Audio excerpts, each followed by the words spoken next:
العافية يا شباب ومساء الخير والسلام عليكم. ما علي شوي لازم افتح موضوع تقديمي للدوري الكويتي هذا الموسم.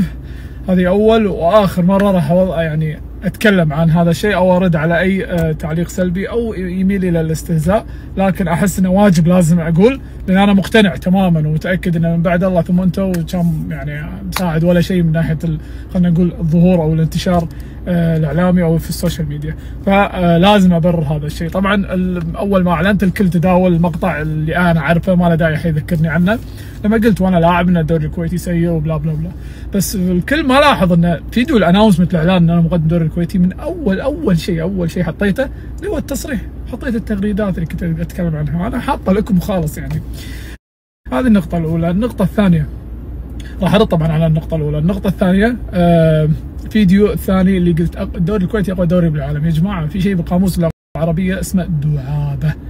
طبعا انا ادري ان الاغلب فهم، بس الاقلية اللي تحب النقد واللي تحب الاستهزاء باي شيء كان صح ولا غلط، بس تبي تنقد لاجل الانتقاد فقط.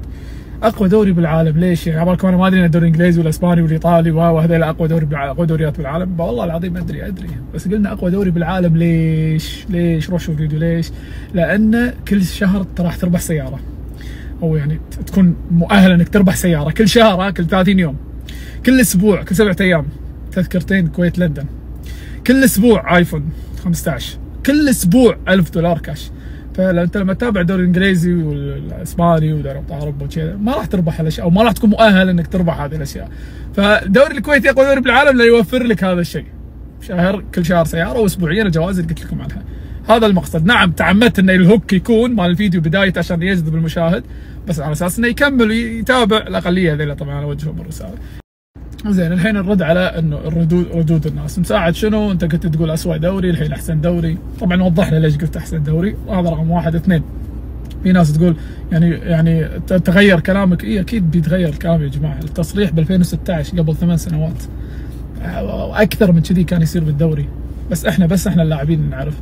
الحين الوضع تغير يا جماعه. الحين ليش دائما تقولون مساعد ليش ما لعبت العربي والقادسيه والكويت والسالميه وكاظمه؟ يا جماعه هذول الانديه كانوا كل سنه يقدمون كتب باسم حق نادي خيطان، باسم نبي مساعد يلعب معنا. بس انا وقتها كنت ما اقدر اقول ما يحق لي اني اقول النادي هو يقرر.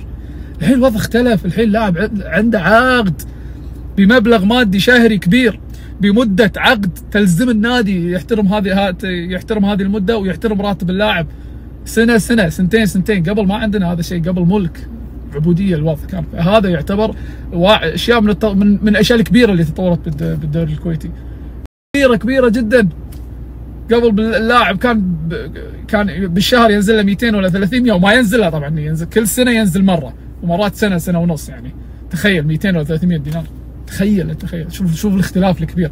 الحين صار في اي احد يلعب بنادي وعنده عقد تفرغ رياضي ما يداوم الصبح ولويه وشي، ما في هذا قبل انا ايام التصريح كان في هذا الشيء موجود. كنت اروح اداوم بالبنك، خلص 4 اروح العب مباراه، ما يمديني اسخن حتى، مرات اتاخر على التسخين مال للمباراه. فهذا يعتبر تطور النقل اللي سويته شاشه السنه اللي طافت بشهادتكم، وانا وياكم اني كنت متابع، بشهادتكم ان النقل اختلف بالفريق الاوروبي والفريق العالمي. الاستديوهات التحليليه اختلفت وتطورت بشكل كبير. انتم اللي قلتم وانا يا جماعه. والسنه اللي طافت انا قدمت اول جوله، بعدها اعتذرت. تبي اوريكم الاحترافيه في العاملين في شاشه اللي انا اتشرف وافتخر اني انا معاهم هذا الموسم. اتشرف. اكمل لكم، ارد واقول والله اني اتشرف وافتخر، ومن زمان مو متحمس حق خطوه مثل هذه الخطوه. ودي اليوم يبلش الدوري، اليوم قبل باكر، باقي 6 ايام، ودي باكر الدوري من كثر ما اني متحمس ومتشرف وفخور بهذا العمل الكبير في منصه شاشه. اعتذرت عن اول جوله السنه طافت، بوريكم كميه الاحترافيه وقمه المرجله في العاملين في منصه شاشه. الحين لما واحد يعني تتفق معاه انه يصير مقدم او يشتغل معاك، وبعدها بكم يوم يعتذر امام الملأ، شنو اكثر اقل شيء بتسويه؟ بتسال عليه، بتعصب، بتاخذ بخاطرك، بتاخذ منه موقف. اوريك الاحترافيه عند منصه شاشه، والاحترافيه ان اعتبروا هذا الشيء بزنس، ما دخلوا الموضوع شخصي. والمرجله انهم ما زعلوا ولا خذوا بخاطرهم ولا شيء. لا يا حبيبي، تفهموا القرار، تفهموا الموقف، انه مساعد حس نفسه انه مو جاهز، انه يكون الحين في الدوري الكويتي، وانه عنده اشغال كثيره تخص شغله الخاص والتحدي 30 والنهائي اللي كان شغال عليه السنه اللي طافت. احترموا القرار. السنه اللي قافوا عليه والله ما انساها، ان شاء الله الوعد الموسم الجاي، الموسم الجاي اول ناس رفعوا السماعه، الو تعال عندنا كذي كذي كذي. فالحين احس نفسي جاهز وبقدم كل ما املك من قوه واحترافيه. ركز على الاحترافيه لاني منصه شاشه قمه في الاحترافيه، انه يطلع الدوري هذا جميل. ليش مساعدته بها السنه؟ انا اقول لك ليش. من سنين عجاف وطويله الدوري. شنو اكبر بطولات يلعب فيها المنتخب الكويتي؟ كاس العالم وكاس اسيا، هذول اكبر اثنين. الحين موجود فيهم التصفيات النهائيه في لكاس العالم وكاس اسيا. بعد 3 سنين كنا من الحيين في الرياض. زين شلون يصير قوي المنتخب الكويتي؟ شلون يتطور المنتخب الكويتي؟ من الدوري، لان احنا لاعبيننا كلها من الدوري الكويتي. احنا مو مثلا المنتخبات الثانيه، مثلا المنتخب الاردني محترفين برا الاردن، والعراقي محترفين برا العراق، يلعبون في اوروبا، يلعبون في كل القارات. لا احنا لاعبيننا بدورينا.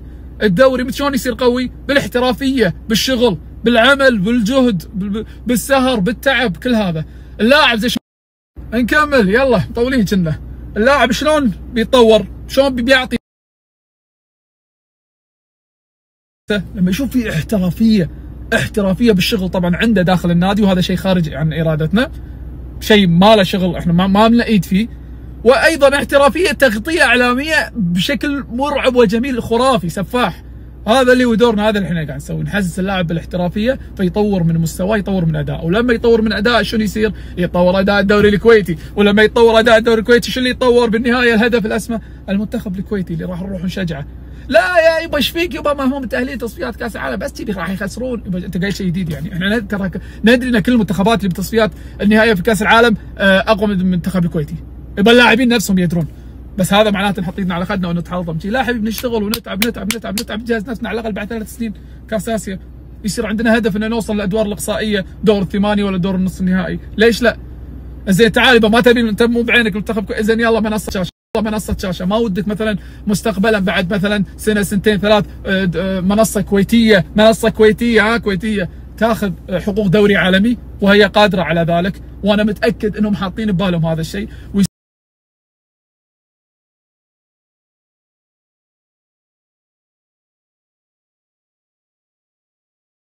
حتى التلفون تبع درجة حرارته. المهم نكمل. منصة كويتية عندك مثلا تنقل دوري عالمي في السنين القادمة، ما تبي هذا الشيء؟ عندك تخيل الدولة عندك. شلون دقيقة مساعد ليش مشفرين الدوري؟ شو شفروا الدوري بأول مرة، ما عمره ما شفر. يا جماعة ترى منصة، انتم عمركم شفتوا منصة تنقل ببلاش؟ كل شيء ببلاش، ما يصير. ترى هي ما تقدم بس الدوري الكويتي، منصة اقل شيء تبي فن، دراما، كوميديا، برامج، بودكاست، دوري كويتي، اللي تبي واشتراك رمزي. تخيل دينارين 900 بالشهر بس. لا وتعال دش على اللينك هذا، خصم 15%، تشترك 3 اشهر. ولا شيء يعني، ولا شيء حرفيا ولا شيء. فشيء مو معقول ان انت لازم يعني تبي نفس الخط. لا خلينا نصعد فوق، خلينا يصير عندنا منصه قمه في الاحترافيه، تبدا في الاعمال اللي برا الرياضه، وتبدا في الرياضه في الدوري الكويتي، وتطور الدوري الكويتي، ونحط ايدا بيدها كمنصه وكشباب كويتيين قاعد يشتغلوا مع بعض. باكر تاخذ كل حقوق الدوريات العالميه. ليش لا؟ اطمح، خل عندك حلم. هذه النقطة بس اللي أنا حاب أوضحها. لا والله العظيم راح أدوس وراح أشتغل وراح يبقى أقوى دوري بالعالم. يلا أقوى دوري بالعالم، روح حطوا التصريح من هنا باكر. لا والله راح أشتغل حق بلدي. بالنسبة لي هذه المهمة هي واجب وطني، أقسم بالله أن هي واجب وطني بالنسبة لي، لأن الرياضة معروفة هي واجهة لكل بلد، خصوصا كرة القدم، واجهة أي بلد. أقول لك كوستاريكا بتقولي كيلر نافاس، ما راح تفكر في ثاني غير نافاس. بقول لك كندا بتقولي الفونسو ديفيز. كذي الوضع كرة القدم في الحياة بشكل عام. فلا والله بحاول قد ما اقدر، بشتغل بقمة الاحترافية وبقمة الحيادية، واي خطأ بنحاول نعدله. شلون يخلص سيد التحليلي؟ يبقى تعال بعد 6 ايام اول مباراة الكويت والقادسية، خلص تعال دش علي بالسوشيال ميديا بساعة، ترى كذي لازم تسوي، كذي لازم تقول، ايش رايك تركز؟ تعال قو فكر. احنا كشعب كويتي مطالبين الحين في هذه اللحظة نحط كل قوتنا ودعمنا للدوري. ادري طولت والله ادري، بس ما عليه، تحملوا على ما اختم. بس المهم اذا في تعال شوف ستيل التحليلي، خلص دش علي قول لي مساعد والله كان في كذي كان في شيء، عشان نعدل، نطور احنا من ادائنا من نفسنا، وشاشه بشكل عام كلها تستفيد. لان على فكره ترى لما احنا نكون احترافيين في التغطيه وتعلمونا الاخطاء ونسوي الصح، هذا الاداء مالنا الصح راح ينعكس على كل اللي بالملعب من لاعبين وجهاز اداري وطبي، كل شيء خلاص راح يحط بباله اللاعب انه فيه تغطيه احترافيه على اعلى مستوى، راح ترصد كل تحركاته، تراقب رده فعله، الكلام اللي يطلع الاداري، المشاكل اللي تصير يدشون مرات تصير هواش، تصير مشاكل، كلها راح تروح تقل مع الوقت وتختفي الى الابد، لان يدرون فيه تغطيه احترافيه راح تصير العين كلها عليه. فهذا الشيء اللي انتم كنتوا تشتكون منه نحاول شلون نقلله بتغطيتنا الاحترافيه بالحياديه. لازم هذا الشيء، والله العظيم لو تدرون كميه التضحيه والالتزام اللي راح اعيشه في هذا الموسم، جماعه ما تدرون التضحيه الكبيره على التزامي في الدوري الكويتي في هذا الموسم، معناته ان في تضحيات كبيره راح اتخلى عنها، اشياء وايد التزامات راح اتخلى عنها عشان يتطور هذا الشيء بالكويت، لان انا مقتنع انه ما راح احس بسعاده انجاز ونجاح كثر ما يصير في انجاز كان باسم الكويت في الدوري الكويتي مثلا، اللي هو تخصصي، هذا الشيء اللي انا اقدر اساعد فيه واقدر احس اني اقدر اطور فيه. هذا دوري، هذا واجبي، وايضا دوركم وواجبكم هذا الشيء. ففي الختام والله العظيم اني اتشرف وافتخر اني اشتغل في منصه احترافيه مثل شاشه، باذن الله الخير باقبال بعد 6 ايام بدايه الدوري، مباراه كبيره جباره الكويت والقادسيه، افتتاح جبار، فالواعد بعد 6 ايام. انا اتمنى دعمكم، اتمنى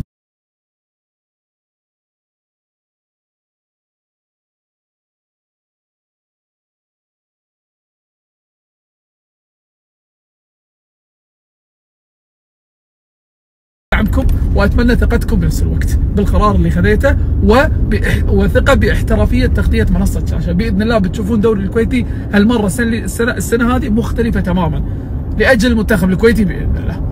والله بس سلامتكم.